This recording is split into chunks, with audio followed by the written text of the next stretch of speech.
Hello guys, कैसे हैं आप लोग। Welcome back to my YouTube channel. देखो, आज बात करने वाले बहुत शानदार पॉलिटी का। आज डर ख़त्म तुम्हारा कर दूंगा मैं। लास्ट वीडियो में मैंने एक बात करी थी जिसमें मैं कुछ आर्टिकल्स के बारे में तो आपको बताया था मैंने, कैसे जो आर्टिकल्स है अपने कॉन्स्टिट्यूशंस के आर्टिकल्स हैं वो आप कैसे याद कर सकते हैं। इस वीडियो में मैं थोड़ा डिटेल में पूरी पॉलिटी के शॉर्ट ट्रिक्स यहाँ पे हूँ। उसमें कुछ आर्टिकल्स बताए थे मैंने। इसमें पूरी पॉलिटी हम बात करेंगे, संविधान बनने से लेके इसके पार्ट्स के बारे में। उसके बाद कहाँ कहाँ से जो लिया गया है संविधान उसको कैसे हम शॉर्ट ट्रिक से याद कर सकते हैं।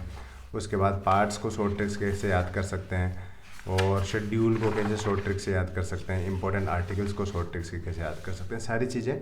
और ये वाला जो मैंने बनाया है इसको एज ए शॉर्ट नोट्स आप यूज़ कर सकते हैं। मेरा टेलीग्राम चैनल है मिस्टर ट्रू टेल्स नाम से है ना। इसका एक डिस्कशन ग्रुप भी एक ये है, यहाँ से आप डाउनलोड कर सकते हैं। वीडियो थोड़ा सा लंबा होगा इसलिए बियर विथ मी। बाकी आपको चीज़ें शानदार तरीके से मैं बताऊंगा, एक एक चीज़ आपको। जिसको पॉलिटी से डर भी लगता होगा या याद नहीं है, तो इसके बाद आपको सारी चीज़ें याद हो जाने वाली है। ठीक है, हिंदी इंग्लिश दोनों मोड में होगा ये।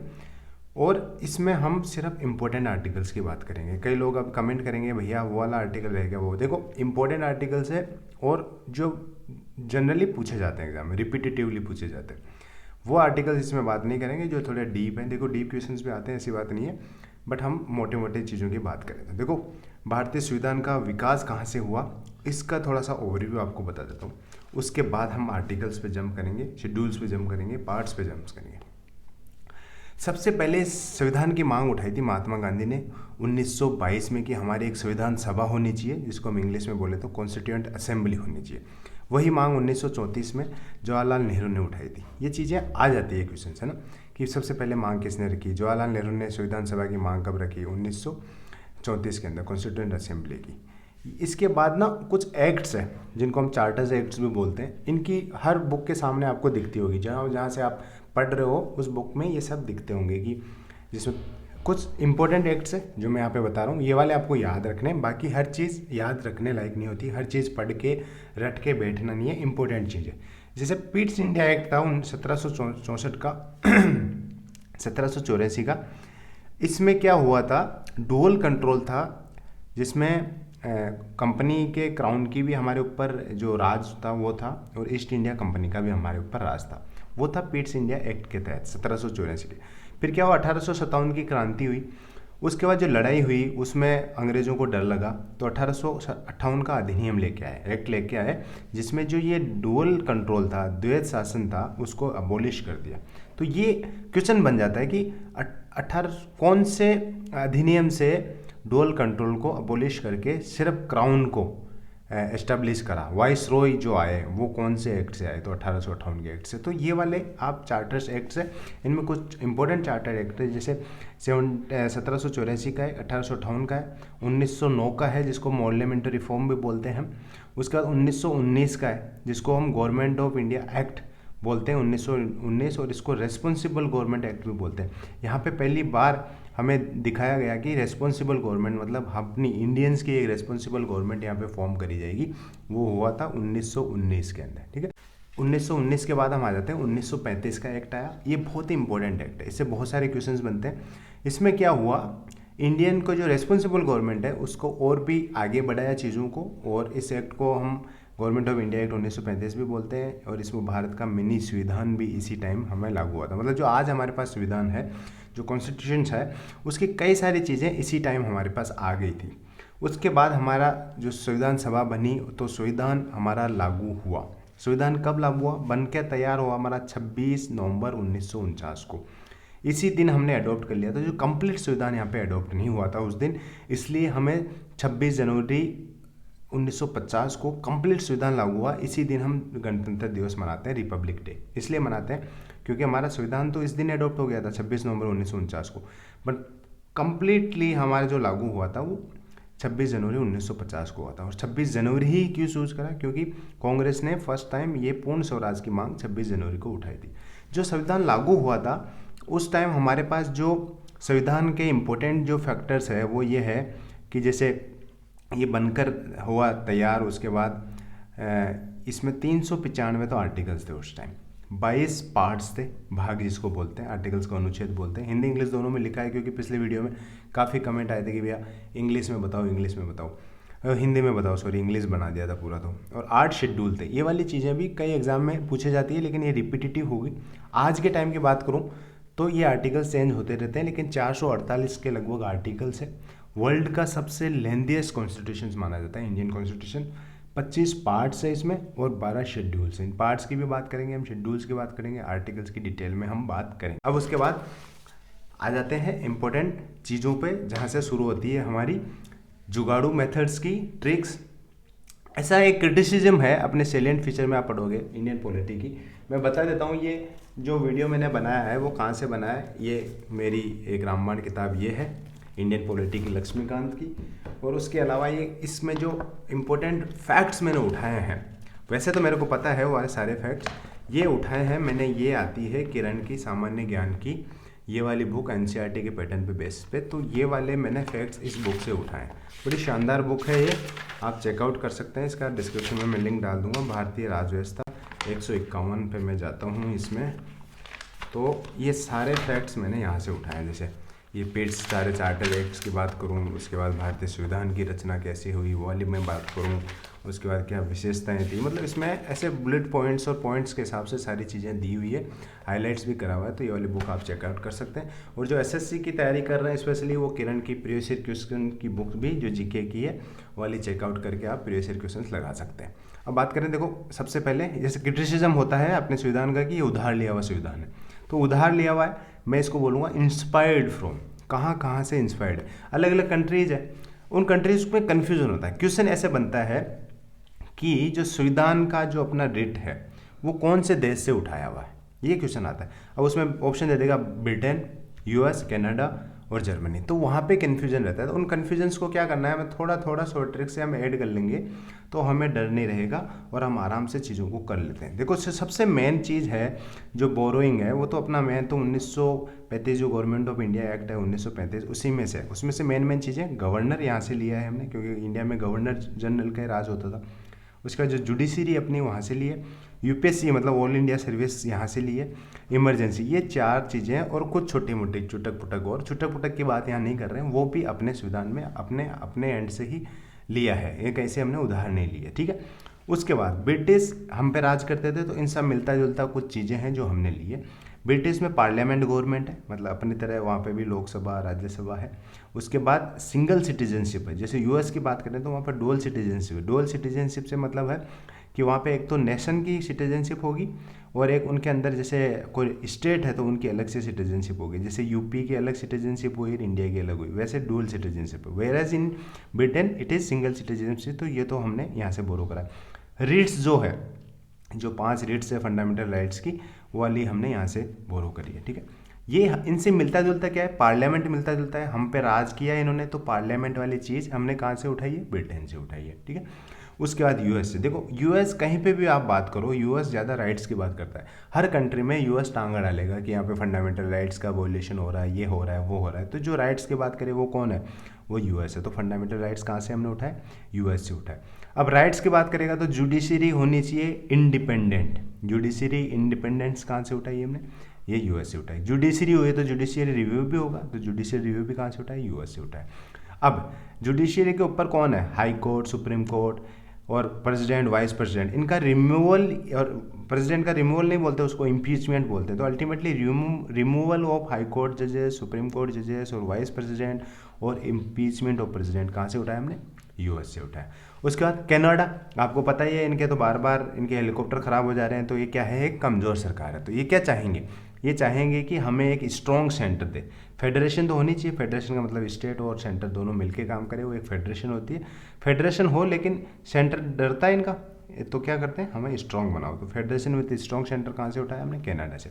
अब रेजिड्यूरी पावर होती है, कंकरेंट लिस्ट है ना, तो ऐसी वाली 3 लिस्ट है। तो उसमें जो रेजिड्यूरी पावर बच गई वो कहाँ पे रहनी चाहिए, residuary power with the centre होनी चाहिए। जो बचा कुचा है सारी पावर हमारे पास होनी चाहिए, क्योंकि सरकार कमज़ोर है। उसके बाद जो हमारे स्टेट गवर्नमेंट का गवर्नर है वो हम ही अपॉइंट करेंगे। मतलब कौन करेगा? सेंटर, क्योंकि हमें हमारे पास ये पावर होनी चाहिए कि appoint of the state governor by the centre. ये कौन करेगा? कमज़ोर सरकार। कौन? कनाडा। उसके बाद जो सुप्रीम कोर्ट के जजेस है वो हमें एडवाइजरी जुरिस्डिक्शन सुप्रीम कोर्ट की है वो होने चाहिए, क्योंकि हमें कुछ आता जाता तो है नहीं, तो हमें एडवाइज भी चाहिए। किसकी? सुप्रीम कोर्ट की। तो सुप्रीम कोर्ट की एडवाइजरी जुरिस्डिक्शन कहाँ से उठाया? कनाडा से। ये वाली चीज़ें याद कर लेना, बड़ा मज़ा आएगा। 2-4 बार रिवीजन कर लिया ना आपने इस पीडीएफ का, मैं बता रहा हूँ कोई भी क्वेश्चन गलत नहीं होगा आपका। पॉलिटी में बड़ा शानदार स्कोर आता है, ठीक है। उसके बाद Germany is known for Hitler Raj. Hitler क्या है? इमरजेंसी लगाएगा। इमरजेंसी का कोई मतलब नहीं है, तो suspension of fundamental rights during emergency कहाँ से उठाया हमने? जर्मनी से। मतलब इमरजेंसी लग गई, फंडामेंटल राइट्स भी नहीं चलेंगे, कुछ नहीं चलेगा तुम्हारा। क्या हो गया इसमें? सबको सस्पेंड कर देंगे। वो कहाँ से उठाया हमने? जर्मनी से। उसके बाद France is a country of love, और सब कुछ यहाँ पे थोड़ा सा पता ही है तुम्हें, आईफेल टावर है, लव सब है। तो इनका एक नारा है, वो है लिबर्टी इक्वलिटी फर्टर्निटी। तो ये प्रेम्बल में एक वर्ड कहाँ से डाले हुए हैं? फ्रेंच रिवोल्यूशन से। अब आते हैं पार्ट्स में। देखो पार्ट्स में ज़्यादा कुछ शॉर्ट ट्रिक्स नहीं है, बट चीज़ें मैं आपको थोड़ी सी यहाँ पे समझा दूंगा। तो जो आर्टिकल्स होंगे उनको एलिमिनेट करने में आपको बड़ी आसानी होती है। देखो पार्ट्स का इंपॉर्टेंट वहाँ पता चलता है जब हमें कोई चीज़ एलिमिनेट करनी हो। जैसे फॉर एग्जांपल मेरे को नहीं पता है 1 से 8 भाग 1 मतलब आर्टिकल 3 क्या है, कुछ नहीं पता है मुझे, आइडिया नहीं है, लेकिन मुझे सिर्फ पार्ट्स याद है। आर्टिकल 3 का कोई क्वेश्चन आ गया जिसमें यूनियन टेरिटरी का आ गया, या आर्टिकल 6 का मान लो, या आर्टिकल 11 का मान लो, चलो सिटीजनशिप का आ गया कि सेंट्रल पार्लियामेंट रूल बनाएगा सिटीजनशिप के बारे में, आर्टिकल 11 बोलता है। मुझे नहीं पता है किस चीज़ का। ऑप्शन आएंगे आर्टिकल, जैसे पार्लियामेंट रूल बनाएगा सिटीजनशिप का आर्टिकल कौन सा है, उसमें ऑप्शन आ गया 11, ऑप्शन आ गया 4, ऑप्शन आ गया 12, ऑप्शन आ गया 20। तो तुम्हें पता है कि एक पार्ट है सिटीजनशिप, नागरिकता का एक पार्ट है 2, उसमें आर्टिकल आएंगे 5 से 11, तो ये 11 ऑप्शन ऐसे एलिमिनेट कर सकते हो आप। तुम जरूरी नहीं है, हो सकता है 6, 7, 8 इधर से दे दे, but that will be a tough paper ना। कुछ पेपर्स में एलिमिनेशन यूज कर लेता है, उस जगह पार्ट्स का आपका ध्यान रखना है, ठीक है। ये पार्ट्स को आप कैसे याद रखोगे? पहला पार्ट्स तो देखो अपनी खुद की ज़मीन होनी चाहिए। ज़मीन होगी तो यूनियन एंड इट्स टेरिटरी आ जाती है पार्ट भाग 1 में, वो 1 से 4 है। उसके बाद ज़मीन जब हमारी होगी तो हम उसके नागरिक बनेंगे, तो उसके बाद पार्ट 2 5 से 11। तीसरा फंडामेंटल राइट्स होंगे, फिर हमारे कुछ राइट्स होंगे, हमारी ज़मीन हमारी सिटीजनशिप हम वहाँ के, तो हमारे कुछ राइट्स होने चाहिए, राइट्स हो गए, चलो 12 से 35 तक हमारे राइट्स हो गए। उसके बाद वहाँ की जो सरकार है DPSP, directive principle of state policy, वहाँ की जो सरकार है वो जो कानून बना रही है वो उसका कुछ वो होना चाहिए, कानून के बनाने के लिए पीछे एक मोटिव होना चाहिए। उस मोटिव को बोलते हैं directive principle of state policy, की राज्य इन बातों को ध्यान में रखते हुए कानून बनाए। वो कब से? 36 से 51। ये सारे लाइन से 4 खत्म हो गया, 5 यहाँ से, 12 से 35, 36 से 51। अब फंडामेंटल ड्यूटीज़ भी नहीं, चलो सरकार की तो DPSP होगी, हमारे राइट्स भी होगी, बट हमारी कुछ ड्यूटीज़ होगी, वो होगी कौन से में? 51A में, ये एक्स्ट्रा है यहाँ पे, ठीक है। उसके बाद यूनियन के कुछ आर्टिकल्स होते हैं जिसमें president, prime minister, union council of minister सारे आगे, वो है 52 से 151, मतलब टोटल 99। मतलब 100 साल किसी को पूरा नहीं करने देना है यूनियन में, 99 साल, मतलब 99 साल 99 आर्टिकल से 51 के बाद 99 आपको जोड़ लेना है, अपने आप पता चल जाएगा। कोई भी यूनियन का क्वेश्चन आ रहा है तो इन्हीं आर्टिकल के बीच में ऑप्शन है। अगर अदर देन दिस 152 है, 260 है, 280 है, 300 है, वो सारे ऑप्शन क्या हो जाएंगे? एलिमिनेट, ठीक है। वैसे स्टेट्स का इनके बाद है 152 से 237, ठीक है। 7वां आर्टिकल हमने डिलीट कर दिया था, 7वां को हटा दिया 7वें से ही, मतलब 7वां जो आर्टिकल पार्ट्स है, आर्टिकल क्या सॉरी पार्ट जो है वो 7वें अमेंडमेंट 1956 से हटा दिया था, ठीक है। 7वें अमेंडमेंट में 1-2 चीज़ें और हुई थी कि एक गवर्नर 2 स्टेट्स का गवर्नर रह सकता है, मोर देन 1 स्टेट्स का गवर्नर रह सकता है। ये चीज़ें भी 7वें आर्टिकल से हुई 1956 से।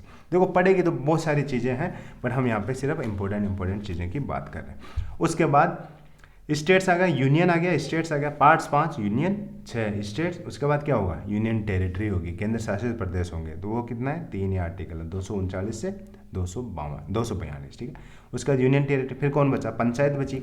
तो पंचायत ओ ल्यो, राजधानी में क्या बोले? ओ ल्यो, आ गया सर सरपंच साहब, तो 243 से 243 ओ, ये ध्यान रखना, बहुत ट्रिकी है। सारे 243 में ये नगर पालिका, कोऑपरेटिव सोसाइटी, बट ये ध्यान रखना। तो पंचायत कहाँ तक? ओ ल्यो, सरपंच साहब आ गया तो ओ तक, 243 से 243 ओ तक सरपंच साहब आ गए। उसके बाद नगर पालिका में चलेंगे, नगर पालिका ओ के बाद क्या है?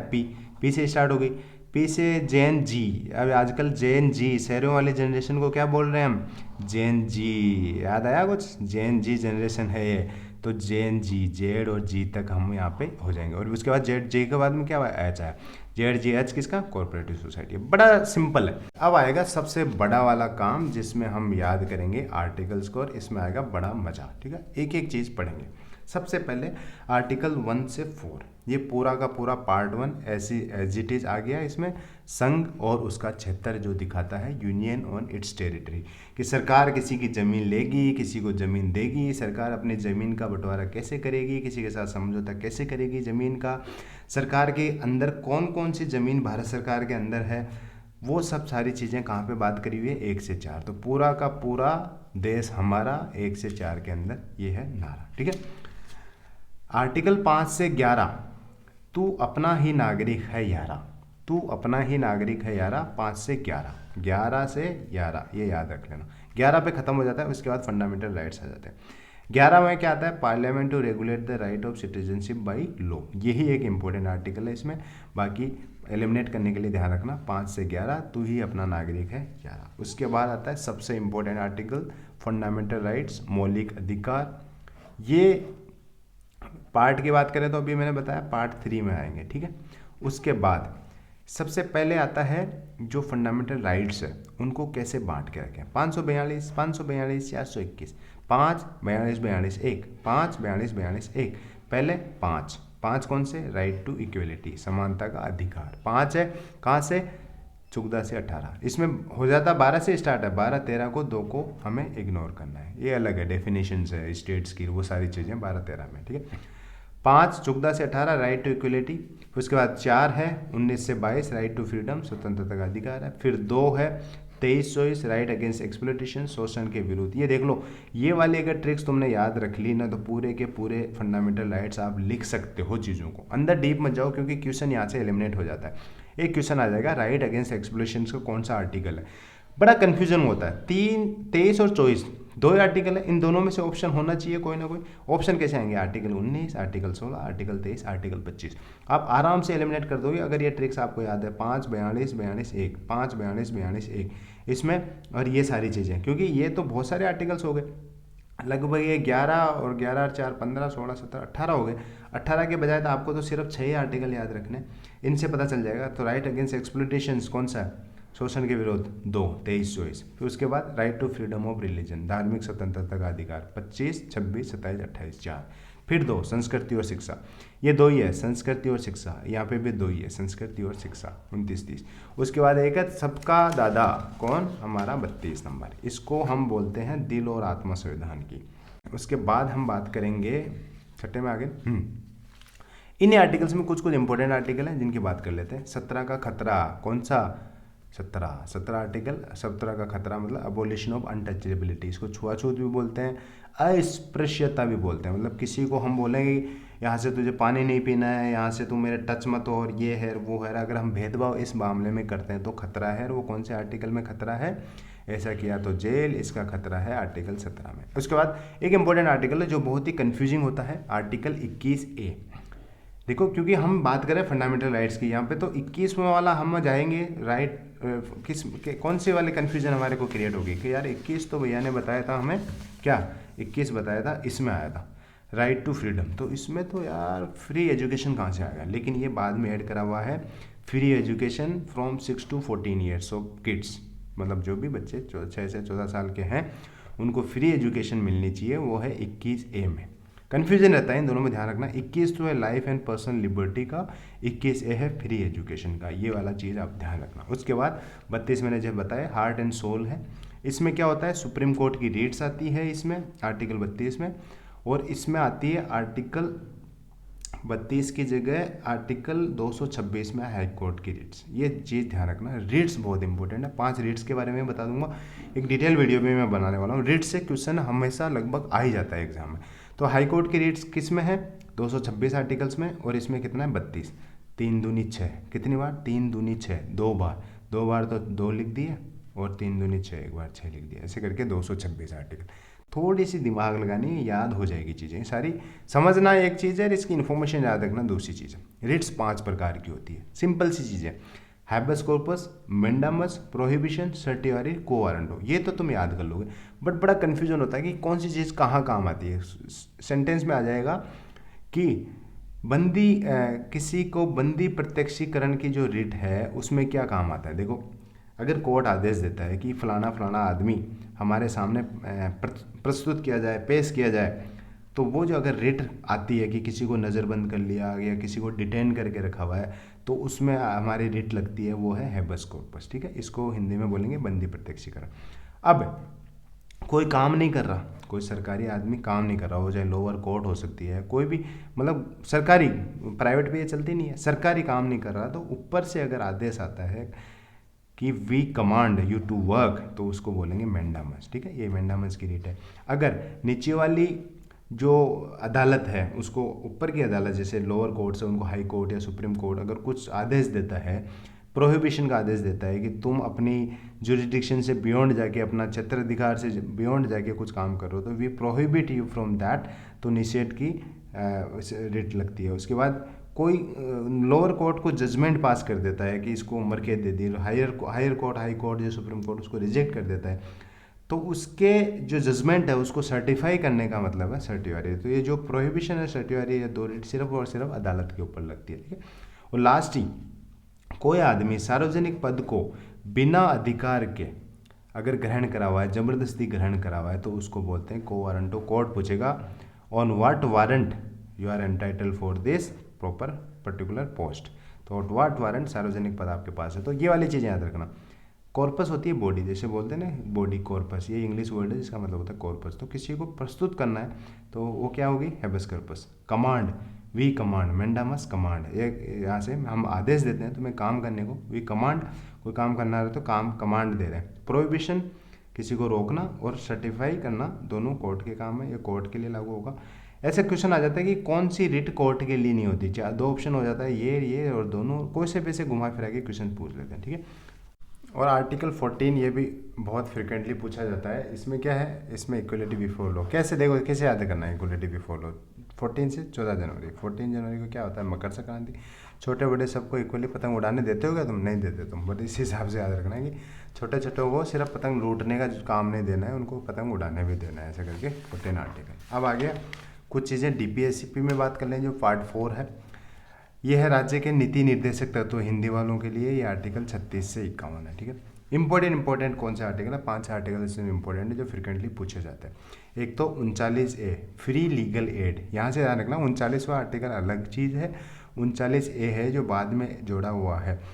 हर आदमी को फ्री लीगल एड, अगर आप अपना केस लड़ोगे तो सरकार फ्री में आपको वकील प्रोवाइड करेगी, वो होता है फ्री लीगल एड। A से याद रखना, एड मिलेगी कौन सी, लीगल एड की, 39A में। ऐसे याद रखना ना, एड सिर्फ एक्स्ट्रा एड जुड़ने पे ही मिलेगी, ऐसे नहीं मिलेगी। ठीक है, एक्स्ट्रा जैक मान लो इस चीज़ को। 40 आर्टिकल विलेज पंचायत का है। 40 से सीधा याद रखना है हनुमान चालीसा, शाम को चौपाल पे बैठ के गांव वाले सुनते हैं, सिटी में पता भी नहीं चलेगा कौन से मंदिर में हनुमान चालीसा बन रही है। तो 40 से विलेज पंचायत। ठीक है, 44 यूनिफॉर्म सिविल कोड, 441, 4 किस में है यूनिफॉर्म सिविल कोड, 44 में, जिसमें सबके लिए समान कानून है, धर्म सबके समान कानून होंगे, वो 4 44। ठीक है, इससे याद रख लेना। 4 5 6 6 साल तक के बच्चों को free education to children below 6 years of age होनी है, वो कहाँ पे मिलेगी, 4 5 6 याद रखना। 4 5 45 में मिलेगी, कहाँ तक के, 6 तक के। उसके बाद एक मैंने 21A में भी बात करा था फ्री एजुकेशन का, वो अलग है, वो कब है, 6 से 14 ईयर्स तक, ये अप टू 6 ईयर्स जो चीज़ है वो किस में, 45 में। उसके बाद 50, देखो 50 में जुडिशरी, न्यायपालिका और एग्जीक्यूटिव, इनका सेपरेशन ऑफ पावर है ना, जुडिशरी और एग्जीक्यूटिव का, दोनों सेपरेट कौन से वाले में होता है, 50 में। तो 50-50 कर लो भाई, तुम्हारा काम तुम करो, हमारा हम कर लें, काम बांट लो, 50-50 कर लो, किस में हो गया, 50 में। 51 में है अंतर्राष्ट्रीय शांति और सुरक्षा। देखो 51 शुभ नंबर माना जाता है, हिंदू कल्चर में तो शुभ नंबर माना जाता है। कोई आया मेहमान तो उसको शगुन कितने रुपए का देंगे, 51। तो अंतर्राष्ट्रीय मेहमान, तो बाहर के लोग तो हमारे लिए मेहमान ही हुए ना, तो अंतर्राष्ट्रीय शांति और सुरक्षा किस में है, 51 में। बाहर से आया मेहमान, 51 रुपये का शगुन कहाँ पे, 51 में। उसके बाद 51 से कुछ एक्स्ट्रा मिलता है। पुराने लोगों की, पुराने दादियों की आदत होती है, दादियाँ तो पुरानी होगी, दादियों की आदत होती है कि कुछ भी एक्स्ट्रा आया तो FD करा दो मेरे, तो तो 51 से जितना भी एक्स्ट्रा रुपया आया, 51 प्लस ए जो आया है एक्स्ट्रा मनी, उसमें क्या हो जाएगा, एफडी करवा लो। तो फंडामेंटल ड्यूटीज़ किस में है, 51 में है, 51 ए में है, यार ये बाद में जोड़ा गया है, ये भी ध्यान रखना, ठीक है। 42 कॉन्स्टिट्यूशनल अमेंडमेंट से ये जोड़ा गया। उसके बाद यूनियन और स्टेट्स के कुछ आर्टिकल्स हैं इंपॉर्टेंट, वो याद रख लेते हैं। प्रेसिडेंट ऑफ इंडिया है 52, याद रख के चलना। 51 के बाद कौन आएगा, अंतर्राष्ट्रीय में अपना अंतर्राष्ट्रीय आदमी आएगा 51 में, तो कौन स्वागत करेगा उसका, प्रेसिडेंट। किस में, 52 में। अब देखो प्रेसिडेंट के नीचे एक पोस्ट नीचे आता है कौन, वाइस प्रेसिडेंट ऑफ इंडिया। तो एक एक दोनों में जोड़ दो, 52 में एक, 2 में एक, 3, 5 में एक, 6, तो 63 में कौन आ गया, वाइस प्रेसिडेंट ऑफ इंडिया, ठीक है। ये बड़ी सिंपल ट्रिक्स है। प्रेसिडेंट आता है केंद्र में, गवर्नर आता है राज्य में। इनकी शॉर्ट ट्रिक्स मैं याद, 2 तरीके से आपको चीज़ें याद करूँगी। इस सेम यहाँ से जो ट्रिक्स स्टार्ट होती है वो मैंने पहले वाले वीडियो में बताई थी, बट कुछ एड ऑन करी है इस वीडियो में मैंने, है ना। तो पूरा अच्छे से ध्यान से देखना। जो दंड क्षमा करने की पार्डनिंग पावर है प्रेसिडेंट की, वो आती है 72 में। अब इनका क्या करना है, एक एक घटा देना है, एक घटाना है एज इट इज। 2 में एक घटाया 1, 7 में एक घटाया 6, और उस एक को आगे ऐड कर देना है। तो जो गवर्नर की पार्डनिंग पावर है, क्षमा करने की क्षमता है गवर्नर की, वो आती है 161 में, और प्रेसिडेंट की कितने में आती है, 72 में, ठीक है। Council of minister to aid and advise president, ये तो किस में आएगी, 74 में, ठीक है। अब यही एक एक कम कर दो तो 3 और 7 में करे 63, ये किसकी, council of minister to aid and advise governor. वैसे duties of PM in giving information to president कितने में, 78 में, एक एक कम करे 167 में, किसकी, सीएम की। Duties of CM in giving information to किस, कौन, गवर्नर। तो ये सेंटर के स्टेट होंगे। इसमें एक 89 का रूल लगता है, +89। इसमें सारे जो केंद्र के आर्टिकल्स है उनमें अगर +89 करोगे तो एज इट इज़ वो केंद्र के बन जाएंगे। इससे पहले मैं प्रेसिडेंट की पावर बता दूँ। तो ऑर्डिनेंस होता है, जब पार्लियामेंट सेशन में नहीं है तो प्रेसिडेंट ऑर्डिनेंस पास कर सकता है। कोई भी कानून बनाता है प्रेसिडेंट की सीन एंड साइन से बन जाता है, उसको ऑर्डिनेंस बोलते हैं। तो ऑर्डिनेंस को कैसे, 1 2 3 ओ पास, तो क्या है वो, ऑर्डिनेंस। 1 2 3 ओ पास। अब गवर्नर बोलेगा 1 2 3 ओ पास, तो मैं गवर्नर वैसे नहीं कर सकता, तो मेरा एक बीच में आ गया, तो 2 1 3 2 1 3 2 1 3 ओ पास। तो गवर्नर ऑर्डिनेंस पास करता है 213 में, प्रेसिडेंट करता है 123 में, ठीक है।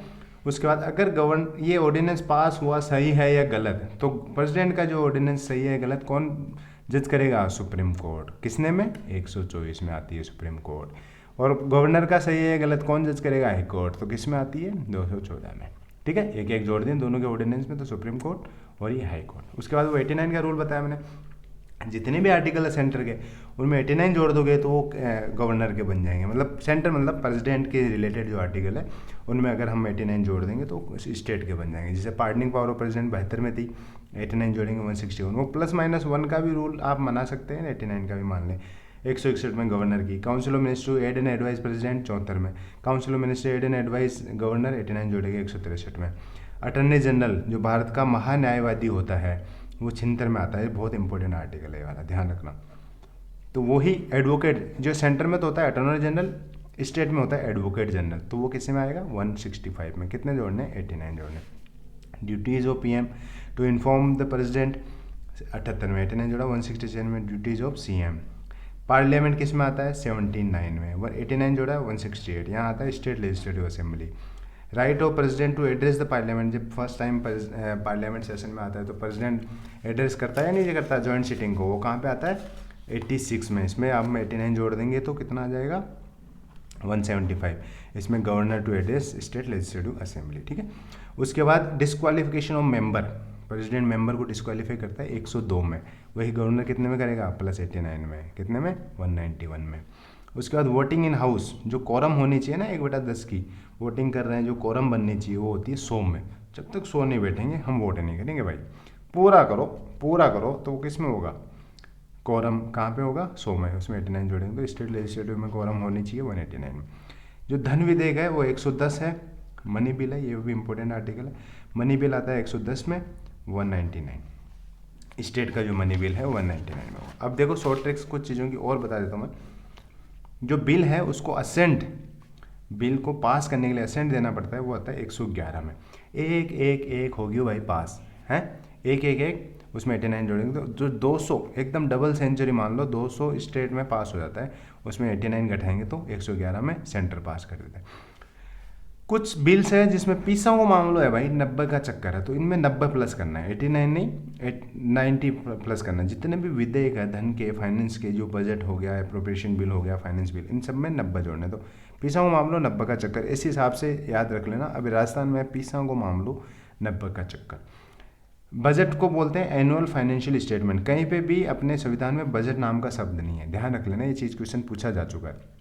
उसको बोलते हैं एनुअल फाइनेंस स्टेटमेंट। तो इसमें 112 में आता है, 90 जोड़ेंगे तो 202 में स्टेट में एनुअल फाइनेंस स्टेटमेंट, मतलब बजट 202 में आता है। Appropriation bill 114, 204। ये थोड़े टफ क्वेश्चंस बनते हैं, जैसे मैंने अभी रिसेंटली देखे हैं वाले क्वेश्चन।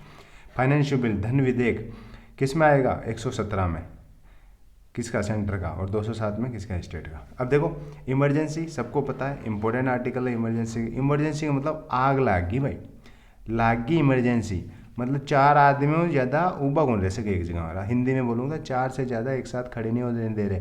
किस में? धारा 144 लग जाती है ना, तो सिमिलर टू दैट इमरजेंसी हो गई, ठीक है। तो इमरजेंसी का आर्टिकल है, नेशनल इमरजेंसी लगेगी 352 में, उसमें 4 जोड़ देंगे 356 में। स्टेट इमरजेंसी लगेगी, उसमें 4 जोड़ देंगे तो फाइनेंस इमरजेंसी लगेगी 360 में। ध्यान रखना, 352, 356, 360, 3 इमरजेंसी, तीनों का आर्टिकल हो गया, ठीक है। उसके बाद आते हैं हम जो कुछ इंपॉर्टेंट आर्टिकल्स है जिनके बिना अपना काम बिल्कुल नहीं चलने वाला है। एक तो हमारे CAG, कंप्यूटर ऑडिटर जनरल, नियंत्रक महालेखा परीक्षक 148 में आता है। फाइनेंस कमिश्नर वित्त आयोग 280 में आता है। ये तो रटने पड़ेंगे तुम्हें। 300 वाली मूवी देखी हो ना, 300 स्पार्टा, वो मूवी से घर से बेदखल कर देते हैं उनको, अपनी ज़मीन पर राज कर लेते हैं। तो वापस अगर तुम्हें आना है तो 300 तो बनेगी नहीं, 300A बनेगा। तो 300A आर्टिकल बहुत इंपॉर्टेंट है, राइट टू प्रॉपर्टी है। ये पहले फंडामेंटल राइट्स हुआ करता था, इसको हटा के अब 300A में डाल दिया, राइट टू प्रॉपर्टी, ठीक है। उसके बाद ऑल इंडिया सर्विसेज है अपनी, जो इसकी तैयारी तुम कर रहे होंगे शायद UPSC वगैरह की। तो 3 ऑल इंडिया सर्विसेज है, क्या है? IAS, IPS और IFS, फॉरेन वाली नहीं, फॉरेस्ट वाली। ये 3 ही ऑल इंडिया सर्विसेज है। तो ये है 312 में, इनमें 3 जोड़ दोगे तो 315 में क्या है? UPSC। 312 है तो इसमें 3 जोड़ दोगे तो UPSC का आर्टिकल कौन सा हो गया? 315, ठीक है। उसके बाद इलेक्शन कमीशन, चुनाव आयोग आएगी अपने 324 में, हैं 3-5 मत कर, 24 का चक्कर दिखा दो ना, चुनाव आयोग को लागू जो मामलो, अब कोई कुछ नहीं हो सके भाई, ठीक है। चुनाव आयोग 324 में। भाषा का फेरबदल किस में? 3-4 मत कर भाई, सीधा सीधा बोल, पॉइंट पे आ, सीधा सीधा। 3-4 3-5 करने की जरूरत नहीं है, तो 3-4-3 किस में? भाषा का 343 में। संशोधन जो होंगे विधेयक, जो भी आर्टिकल्स में संशोधन होना है, अमेंडमेंट्स जिसको इंग्लिश में हम बोलते हैं, अमेंडमेंट्स किस में होंगे? 368 में। ये रही बात आर्टिकल्स की। बड़ा अच्छा लगा होगा आपको, पूरा वीडियो देखा होगा। इसकी PDF मेरे चैनल पे मिल जाएगी, मिस्टर टूटेल्स नाम से चैनल है, वहाँ पे आप जाओ और इसको रिवाइज करो और कुछ कुछ एड ऑन करो अपने कुछ चीज़ों को, अपने हिसाब से अपना शॉर्ट ट्रिक्स बनाओ। लेकिन आशा करता हूँ ये वीडियो आपको शानदार मदद करेगा और इसका PDF आप ज़रूर डाउनलोड करना। और इतना इस वीडियो में, thank you guys, thanks for watching.